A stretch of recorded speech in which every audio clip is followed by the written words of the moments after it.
Hi everyone, I'm Paige Abbott, and today we're going to look at how to redefine our relationship with feelings. Stay tuned.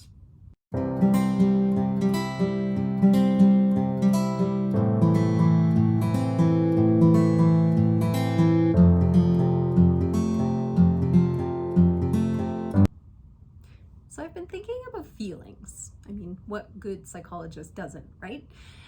And I've been thinking, why don't we try and pivot in our society to deal with the entity of the feelings themselves? Yet we seem to all be plagued by this persistent, almost obsession that we have to deal with whatever caused the feelings rather than the feelings themselves. Wherein my work that I do, really thinking to what I observe and what I notice, the problem isn't really what caused those feelings or led to those feelings in the first place. The problem is what people are doing, or even more importantly, not doing with the entity of the feelings that their experiences have caused. And unfortunately, the quest to figure out and fix and solve and control and unwind, rewind, whatever the person is thinking the antidote is, how they have to deal with the situations that created or led to those feelings, that's the plague. That's what's keeping people very stuck and very trapped in my observation, because what it's doing is it's robbing people from actually taking steps to deal with the feelings themselves. So we don't have a crisis of experience. We have a crisis of not knowing how to self-regulate and take care of ourselves emotionally. Think back to how you were raised. Did you have people in your life who showed you how to take care of yourself when you were sad, when you were angry, when you were stressed, when you were worried, when you were happy, when you were excited? Did you have someone who was providing you tools and skills to be able to navigate those effectively? Or did you have people in your life who basically taught you to ignore, minimize, pretend they weren't there, the feelings themselves, and maybe concentrate on what created them in the first place? So little kid comes to their significant guardian or teacher or somebody in their life and says, "Hey, person that I respect and care about, I'm upset about something." At that point, probably the guardian isn't sitting there and going, "Okay, let's help you work through that. Let's help you take care of your mind and your body. Maybe we need to move some of that energy. Maybe we need to take a break from even talking about this." If the person in the child is too hyper aroused or over aroused, that they didn't get that support to regulate. I would say that's probably a very rare experience. More so, what likely happened is that kid goes to their significant guardian and says, "Hey, I'm upset about something." And the guardian goes, "Well, why? What happened?" And now that messaging becomes so embedded in our way of thinking that we want to figure out, yeah, what did happen? And therefore, what do I need to do about it? But if the little kid was maybe hurt on the playground by another child, what can we go back and do about that? Again, I would say nothing. It happened. We can't change it, but we can change how they process it. So it might lead to a conversation about communication, dealing with conflict, navigating the intricacies of human relationships, as well as how do you take care of yourself when you're upset by something.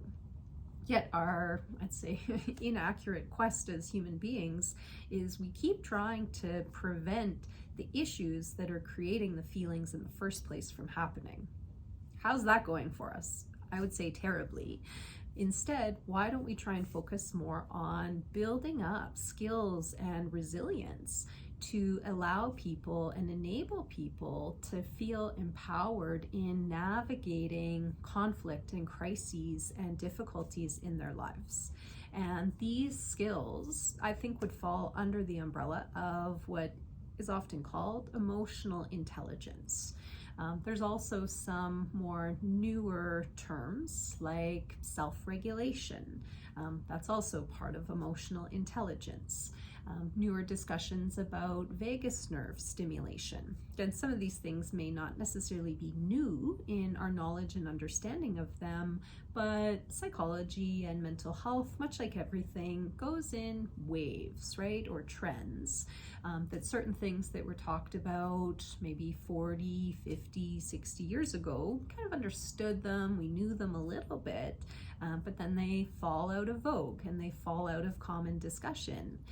That's happening right now with attachment and attachment theory. That's been around for decades and studied, understood, known, and it's now coming back into more discussion and more awareness amongst the mental health and emotional health community. I think that's great.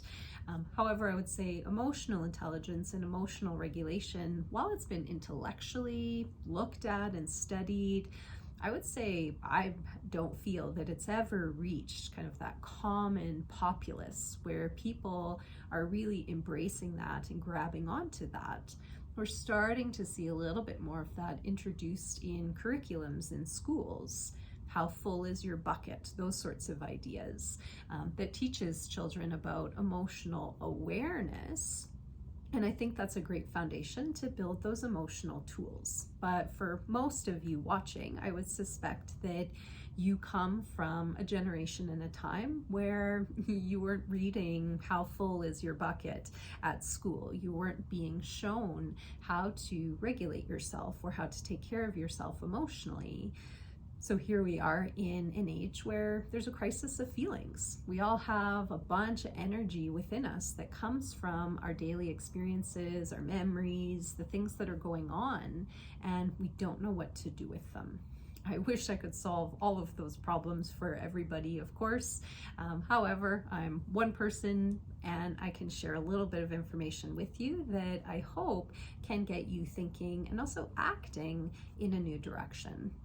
I guess as a starting point, we can talk about hyperarousal versus hypoarousal. So on the hypoarousal side, that's where people are feeling very depleted in their energy. So the energy is feeling very low. That's often sort of akin to when people are talking about maybe having a depressive experience or a depressive episode. They're feeling quite sad, down, blue, lethargic, low motivation, high fatigue. That the emotions you can think of are just a very low vibration, a low frequency. If any of you have seen the movie Inside Out, think the emotion of sadness. She just had no kind of energy or motivation. Outlook on the world was quite bleak.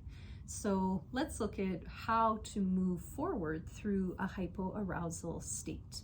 Now, when we're hypoaroused, a lot of common tools that you hear to help people navigate through emotions, specifically things that help us clear our minds, like meditation, mindfulness, relaxation, kind of unwinding, rest, slowing down, actually are going to be quite counterproductive to somebody in that hypoaroused state.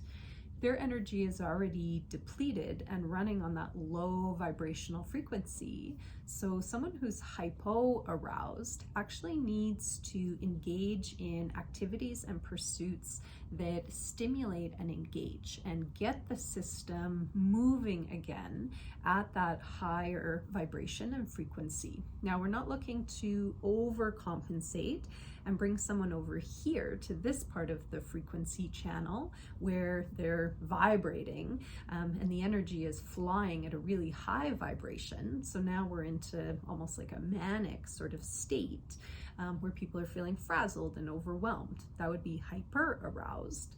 we want to bring it into that middle part of the vibrational frequency. So where people are feeling activated enough that they can engage and participate in life. And maybe that's the point where they can start to re-engage or engage with activities like meditation or mindfulness, because that will help them to hopefully maintain that vibrational frequency. So in that hypo-aroused state, we want to again bring up some energy. So doing quick bursts of physical activity, running on the spot, doing a couple jumping jacks vigorously, going and running around the block. You can do it in a bigger fashion like that, where you leave the house and you go out.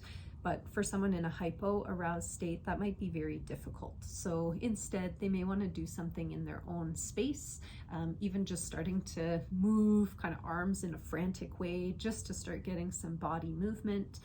They may also want to start to stimulate the system, maybe with some even foods, like some spicy foods or something that has a little bit more potency behind it, not going for very mild, sort of bland foods, just to again stimulate and energize the system.